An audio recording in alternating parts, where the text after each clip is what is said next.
Hey, one of the things that we need to do is we need to keep our eye on our politicians. And, some of them seem to be, jetting off all the time. In fact, you know what? Recently, there was an interview done by the Prime Minister of Canada.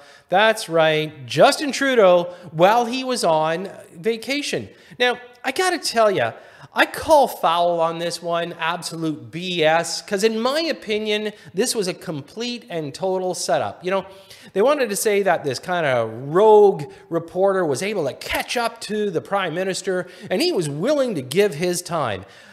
Again, complete BS. You know what? The truth is that I think that this was all staged because Trudeau is now turning around and trying to bring in Canadians back into the fold.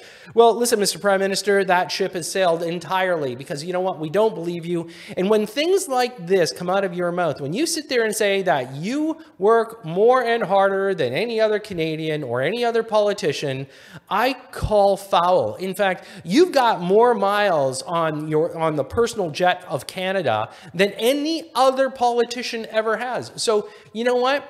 Don't give us this. I'm just wondering how big the bill's going to be. We know that you can drop a couple $100,000 every single time you go on vacation. Here you go. You jet out to BC. Yeah, where is it? Approximately Tofino. Yeah, that's where you like going. Hey, you're getting some surfing in. Good for you. But meanwhile, we've got a ton of Canadians that can barely put food on their table. You must be so proud of yourself. And with that smug grin of yours sitting there during an interview saying, I'm going to give somebody an opportunity. You're full of it. Okay. We know you're full of it. It's just time that you just get out of the way. That's all we're asking as Canadians. Get out of the way. Resign. Hey, look, go surf, buddy.